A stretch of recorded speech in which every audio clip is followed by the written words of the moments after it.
Sunday, May 17th, 1970, Crosley Field, Cincinnati. 33,217 fans in the seats for a doubleheader. And they don't know it yet, but they're about to witness something no human being has ever done before on a baseball diamond. Hello, friends. Mr. Baseball here, and pull up a seat because today we're talking about Henry Aaron, Hammer and Hank, the man from Mobile, Alabama, who let his bat do the talking for 23 big league summers. Now, the Braves and Reds had already played the first game of a doubleheader earlier that day. Game 2 starts up, and Atlanta Sonny Jackson grounds out to short. Felix Millan reaches on an error. And then batting third, the right fielder for the Atlanta Braves, number 44, Henry Aaron. The pitcher on the mound is a 21-year-old named Wayne Simpson, a flame-throwing right-hander having the season of his life. But Henry Aaron doesn't care how hard you throw or how old you are. Henry Aaron has been hitting major league pitching since 1954. He digs in. Simpson winds, and Aaron strokes a single. Felix Millan comes around to score, and just like that, Henry Aaron has become the ninth man in the history of Major League Baseball to collect 3,000 hits. 3,000 hits, friends. Let that sink in. Ty Cobb did it. Honus Wagner did it. Tris Speaker, Eddie Collins, Nap LaJoie, Paul Waner, Cap Anson, Stan Musial, 8 men in nearly a century of baseball. And now Henry Aaron makes 9. But here's what makes this moment unlike any moment that came before it. Every one of those men were not power hitters the way Hank Aaron was a power hitter. None of them had ever hit 500 home runs. Hank Aaron walked into Crosley Field that afternoon with 569 home runs already in the books. 3,000 hits and 500 home runs. Nobody had ever done it.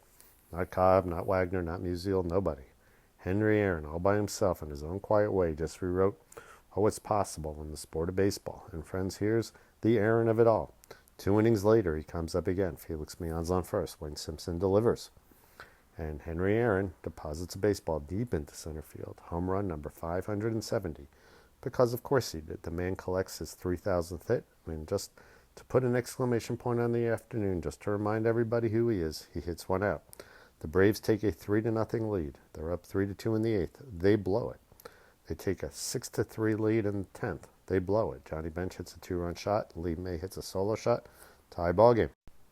And in the bottom of the 15th inning, yes, the 15th, a young Reds pitcher named Don Gullett, who you'll be hearing a lot more of in the next couple of years, hitting for himself with the bases loaded and 1 out, singles to right field. Dave Concepcion scores. The Reds win it 7-6. 3 hours and 55 minutes of baseball. The Braves lose, but nobody really lost that day because Henry Aaron, son of Mobile, Alabama, the man who would 4 years later pass Babe Ruth on the all-time home run list, Henry Aaron made history that afternoon at Crosley Field. 3,000 hits, 570 home runs, a combination no man had ever achieved, a combination that in many ways has still never been matched in quite the way Henry Aaron did it, with that quiet, relentless, day-in, day-out brilliance that defined his career. He didn't hold a press conference. He didn't tip his cap for 10 minutes. He just got the hit, took his lead, and waited for the next pitch. That was Henry Aaron. That was May 17th, 1970. This has been Dates with Destiny, a Smell Baseball podcast. I'm Mr. Baseball, and I'll see you again tomorrow.